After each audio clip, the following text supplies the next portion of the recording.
tracking the amazing growth of the first century church to challenge and inspire the 21st century church.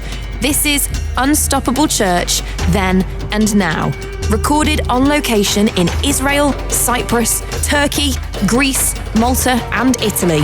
Bible teacher and church pastor Mike Beaumont is in conversation for the next 30 minutes with David Taverner. We've now come, Mike, to the location of ancient Philadelphia, the sixth church of the seven churches of Revelation. What was distinctive about this city? Well, in many ways, David, this city was less significant than many that we've seen on this tour of the seven churches. It was certainly the smallest of all of them, still pretty small today. In fact, the ruins of Philadelphia lie under the modern town of Al-Shahir, and that's only about 100,000 people. Now, it had originally been established as a sort of missionary city. The idea was it hoped to sort of Hellenize the entire world, or this region, established in 140 BC. And it was founded by King Eumenes II of Pergamum. Now, Pergamum was one of the four nations that the great empire of Alexander the Great broke up into after his death, and it was ruled by different ones of his generals. So it was named really out of the love of his brother. The name Philadelphia means the city of him who loves his brother, or we sometimes shorten that in English to brotherly love. And it was his brother Attalus II whom he called Philadelphus, the one who loves his brother. So it had got a sort of very personal element behind it, but was fairly small, although fairly strategic in terms of where it was located. We've travelled about 38 miles, 48 kilometres southeast of Sardis, and it stood at the gateway to the high central plateau of the province of Asia. So it was an important commercial city in that sense, because it lay, once again, as so many of these cities did, at a strategic point along a trade route. And this whole area is volcanic. Our guide was just telling us it's unusual for this town not to experience an earth tremor every day. So whether we'll experience one while we're recording, who knows? But of course, where there are volcanoes, you get very fertile soil.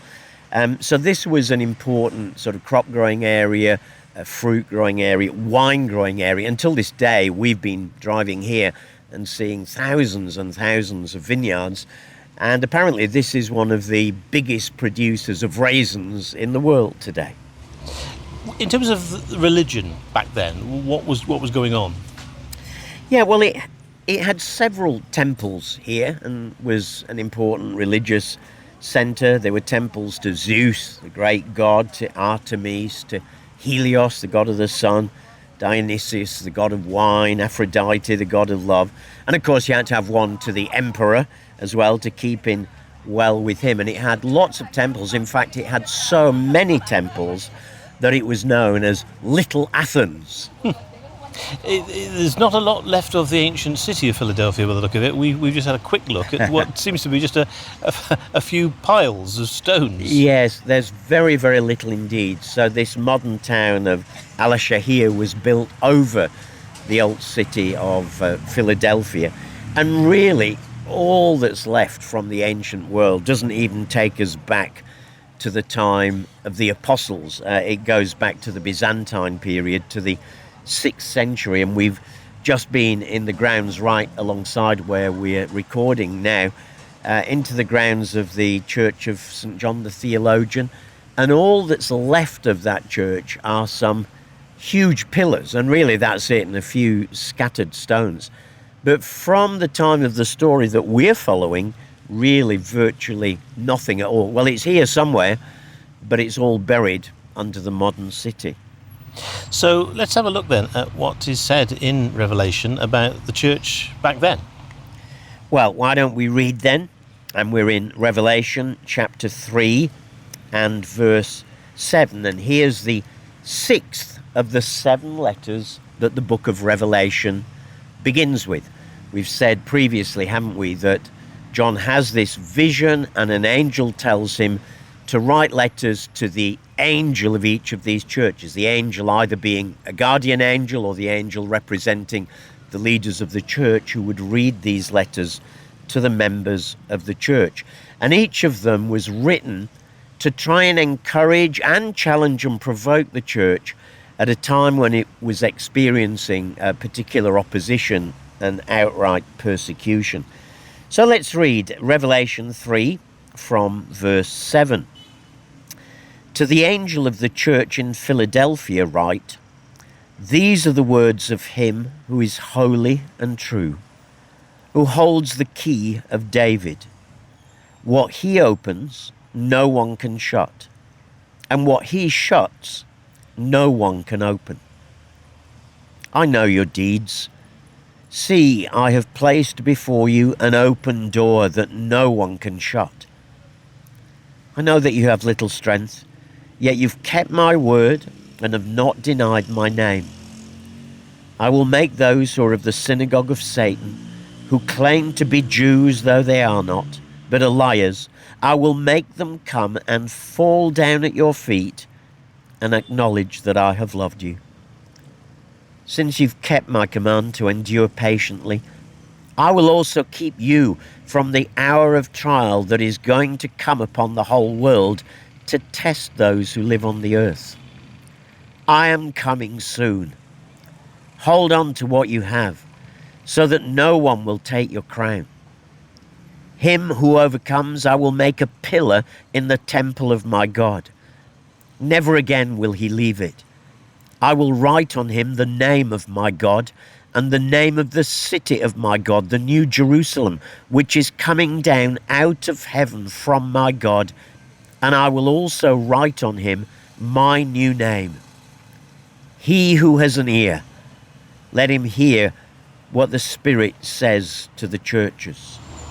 John's vision there in Revelation doesn't seem to carry a warning like the message to most of the other churches. Yeah, interesting, isn't it? This church only receives encouragement from the Lord rather than any warnings. And some of them, as we've seen, are fairly strong warnings. The one at Laodicea will be even stronger. But clearly here, this was a church that Jesus was encouraged by. They had stood in the face of this opposition and persecution. He said, you've kept my command to endure patiently. They'd held on, they'd not given in, they'd not compromised with their faith. And so it's really full of encouragement for them. So what was the main point of this particular vision then? I mean, for example, how was the church being described by John? Well, I think probably how I'd sum it up is this. It was being faithful, but missing its opportunities. So it was hanging on there well enough. But there was a but. And it's not a but of condemnation, but it is a but of challenge.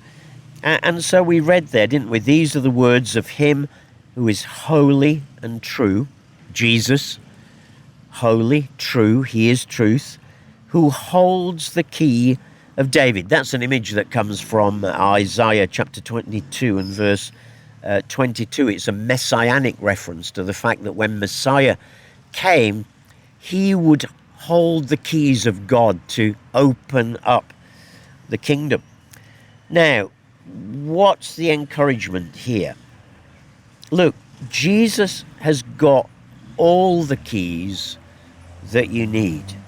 In fact, it's not all the keys, it's the key. It's a single key. I love this idea that Jesus has what we might call the master key. Look, it doesn't matter what situation you are in.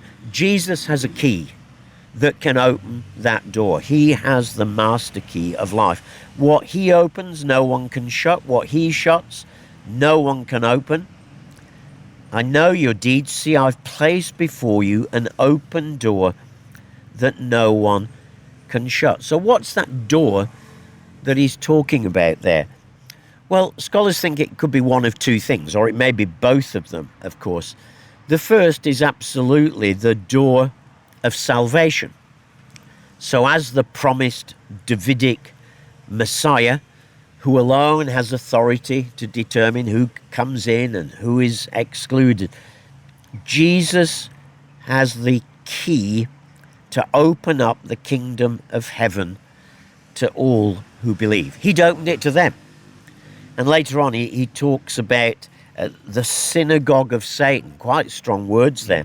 But what he's meaning there is the hostile Jewish community in this town, who, as far as they were concerned, they'd sort of excommunicated these Christians. You've got nothing to do with us. You're not Jewish in any way. You're on the outside. And John is here seeing that Jesus is saying, you're not on the outside. I've got the key. I've opened up the door of salvation for you. So that's the first thing. He's got the key that opens the door to be saved, the door to knowing God. Whoever you are, whatever you've been, whatever your background, whatever pressures you might be facing, all we have to do is call out to Jesus, and he can open the door to God for us. But I think the second thing that stands out here as well, and some scholars come on a sort of either or, I think it's probably a bit of both here. I think it's also the door of opportunity.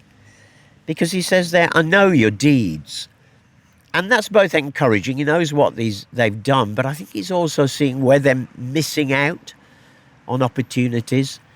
And here is a promise that he has the master key to open up the doors of opportunity in a situation where their former Jewish colleagues had thrown them out of the synagogue, where secular society was opposing them to the point of now persecuting them under the reign of Emperor Domitian.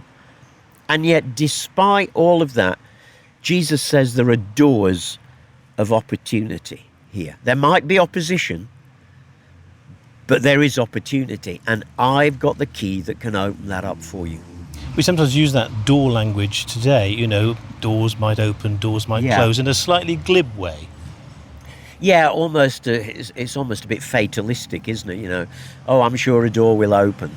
But this is far more positive than that. This is a promise that Jesus has the master key, that no matter what road you are walking down, no matter what situation you might be in, no matter what opposition you might be facing, Jesus has a key. And it's interesting, it's not a key of escape. It's not a key of, quick, open this door. Here's the emergency exit. Let's get you out of here. And some sort of modern eschatologies, end time views, have that sort of view of, Jesus will come back to rescue us and get us out of this hellhole, as it were. This is much more the door of opportunity. Now remember, Philadelphia had been planted originally as a kind of missionary city in itself. It was planted to try and spread Greek culture and civilization in this part of the world. And just as the city had been a missionary city in its foundations, so here Jesus is calling the church to be a missionary city again. Now, not about culture, but about him and his message. So he has the key to open the door. So this is not just how some doors might open up. This is much more positive, much more clear. And I'm convinced, one of the things we need to do as individuals and as churches, if we're feeling trapped, hemmed in, opposed, we need to say, Jesus, I believe you have the key to the door. Open the door for us, Lord. And I love this promise. What he opens, no one can shut. It's as if he's got a master key and no one can override it. And maybe even today, some of our listeners hearing this particular episode, you're in a situation where you feel hemmed in, locked up. We want to say to you out of this scripture today, Jesus has a key to open this situation up for you for opportunity, not for escape. Now, I don't know what those opportunities will be. Here it was the opportunity of continuing to talk about Jesus despite everything, despite it looking like every door was closed. Jesus has the key to the door of opportunity, not of escape. And if you're feeling hemmed in today, then we'd encourage you, just call out to him and say, Jesus, I believe on the basis of this scripture, you hold the master key. Open the door of opportunity for me, Lord, in my situation. Does it seem as if back then this church was sort of playing it safe? I think it probably was in some ways, because it needed Jesus to tell them, I've placed an open door before you. Now, frankly, they should have known that. The door had been open ever since the cross and the resurrection, since Jesus had said to them way back at the beginning of our series in Acts 1:8, you will receive power when the Holy Spirit comes upon you, and you will be my witnesses in Jerusalem and Judea and Samaria and to the ends of the earth. So there's the mandate. You don't need any more mandate, in a sense. You've got one there to go out and to get on with it. And so it does look like this church was playing it a little bit safe. Maybe, and we can understand this perhaps, maybe sort of keeping their heads down. Because if you have got opposition, one, from the Jewish community in this town who have now excommunicated you and said Christians have nothing to do with Judaism. You've got opposition from the secular authorities, where with the full authority of the emperor, you're now allowed to persecute, even kill Christians. I mean, that's a lot of pressure coming against you. And so, frankly, the easiest thing to do would be to keep your head down. It's easier to stay with the status quo, isn't it? Well, absolutely, and not to rock the boat. And it's just like that for us today. You know, sometimes it's much easier for us as Christians not to rock the boat in our family, in our place of work, to, you know, keep quiet about our faith, to not let our views be known. It's funny, isn't it? Everybody else in the workplace or the public arena is allowed to make their atheistic secular views known. They can publicise those, but the minute you want to bring in a faith aspect, a religious aspect, it's like, oh, scurry off back to your corner, please. Well, why? You know, I'm a citizen here. I have as much a right to say what I think as everyone else. So it looks like they were playing it safe, but playing it safe really is never safe, because I think all that it does is it makes you withdraw into, you know, the sort of holy huddle that then fails to make an impact. And you might think you're sort of saving your skin, you know, causing any ruckus at work by something you might have said or thought or posted on your social media. But it's never safe in the long run, because all you are doing is you are robbing yourself and you're robbing Jesus of opportunity to share the good news. Now, please, I'm not saying be stupid. Particularly in the workplace, we need wisdom how we share about our faith and about the gospel. We don't have to be stupid in how we do it, but we do need to be clear and we do need to be bold. And I think this is the point when Jesus says, I know your deeds. It sounds at first like that could be, oh, I know your deeds and well done, it's great. But actually, as it goes on, it looks like, I know your deeds, and actually you're backing off a bit, you know, you're playing it a bit safe here. And I think in our culture in the West today, and particularly in Great Britain, where you and I are based, there is huge pressure for Christians to keep their mouths shut and to play it safe. There are so many issues today where if you dare to present what you think is a Christian viewpoint, even in a sort of reasoned and reasonable way, about anything that touches on some of the sort of sacred cows of today, you are going to be in trouble. Well, as Christians today, we've got to make the same decisions that Philadelphia did. And we need to be prepared. We've called this episode Prepared. Why? Because we need to be prepared to keep sharing the good news of Jesus, you know, whatever the circumstances, whatever the consequences. And we need to do that and not retreat into a sort of let's play it safe mentality. It's slightly easier said than done, because, you know, if you've got a lot of opposition and that's gone on, you've been attacked from various sides, shall we say, whether individually or as a church, you know, that's exhausting. Yes, it is, you know, and I've met people who've been in those sort of situations. I would say the first thing you need to do in that is pray. Pray, pray, pray? I know it sounds like a glib answer, but actually it's the right answer. It's the most powerful answer. Do we believe that prayer can turn things round or not? Because if we do, even if in our work situation we have been in a situation where we have been constantly opposed and ridiculed, do we believe that prayer can turn this thing round? So I'd encourage us to pray, and certainly not to back off, not to give in. As I've said, wisdom, there are wise ways of sharing the gospel and there are foolish ways of doing it. And sometimes, Christians have got into trouble because they just didn't think about how they were going to do what they did. I know it's stating the obvious, but Jesus in these letters always seems to know about these churches. Oh, you bet he does. And, that's a challenge. I think it's a challenge, first of all, that, there's no such thing as doing things in secret. We might think we've done things in secret. We might think no one knows. We might have put safe search on our computers or our phones. But Jesus sees it all. So there's a challenge. But there's also huge encouragement that he knows the situation we are in. And this is not just an academic knowing. Oh, yeah, I've got all this. I've seen it all.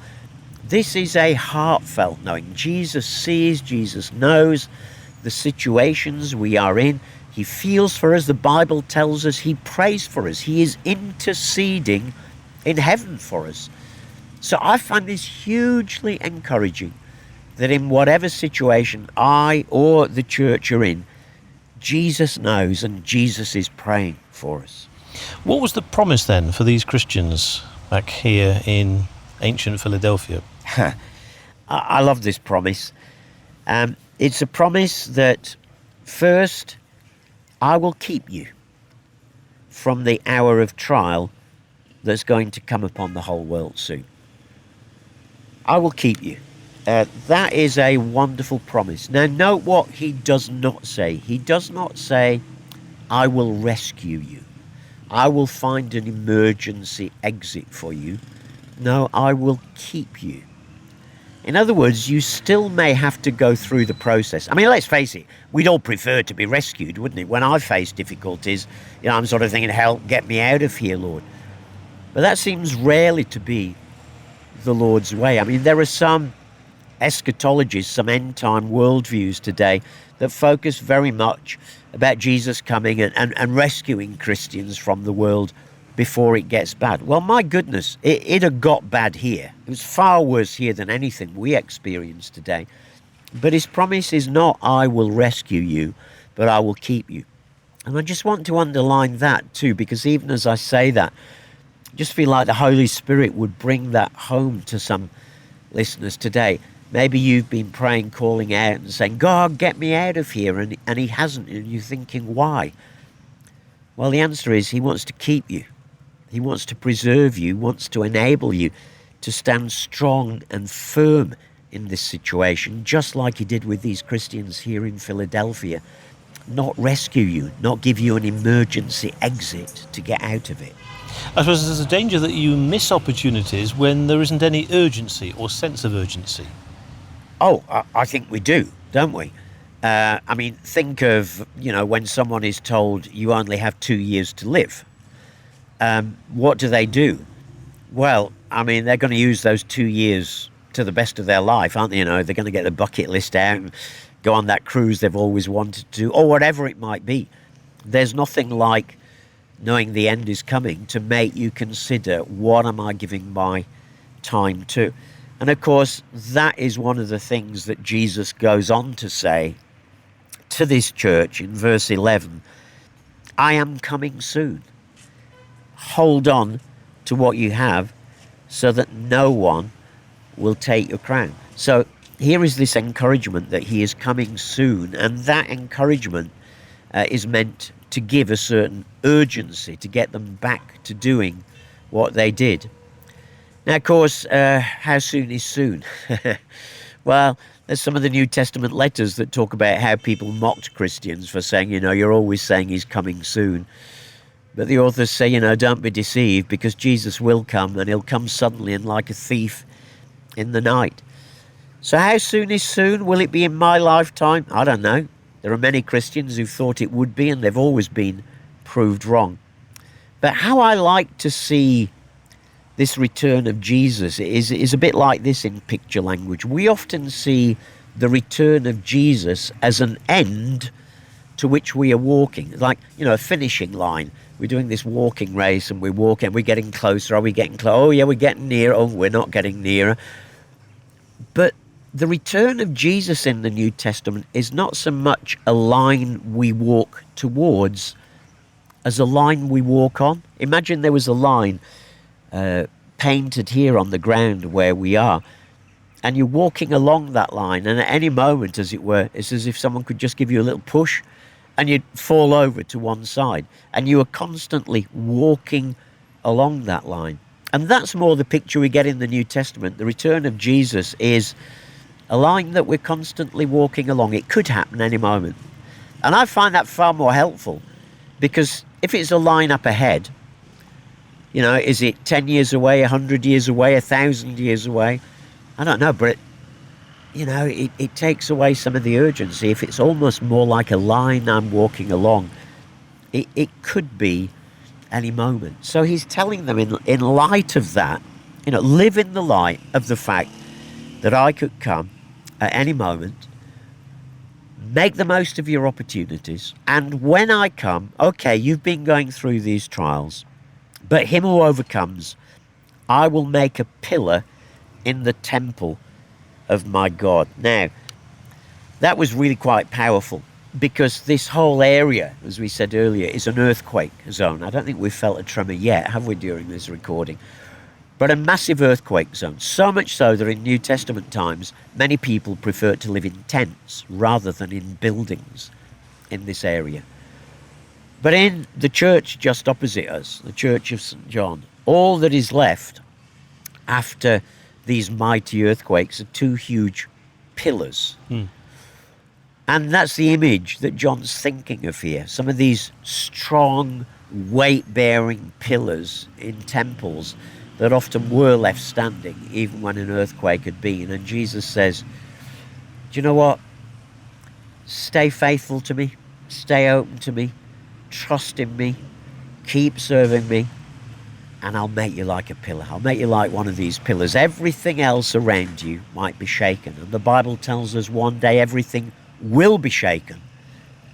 But everything might be shaken at the moment in your family, in your place of work, in your school, in your college, wherever you might be. But Jesus says, I will make you like one of those pillars that not even the mightiest earthquake can bring down. And there they are, still standing to this day, and you and I are looking at them right now. Is there another reassurance in there about names? Oh, absolutely. Goes on to say, having talked about making him a pillar of strength, I will write on him the name of my God and the name of the city of my God, the New Jerusalem, which is coming down out of heaven from my God. And I will also write on him my new name. Wow. Name, name, name. The name of God himself, the name of God's city, the name of God's Son. Somewhat underlined. Oh, absolutely underlined. This is God wanting us to know, as it were, it's almost like we're branded, we're tattooed with this, it can't be removed. This name of God and his people and his Messiah are branded upon us. A new city, a new name, and the whole point of a new city and a new name, they'd had to go out of this city whenever there was an earthquake. They'd had to flee from it so that they weren't hit by all the tumbling masonry round about. But here's a new city. And as we get a glimpse later in the book of Revelation, a city that's fantastic and that's beautiful and that's strong and that's sturdy and that will never be troubled again. So this is about hope. It's hope for now. We know God now. We know the Lord Jesus now.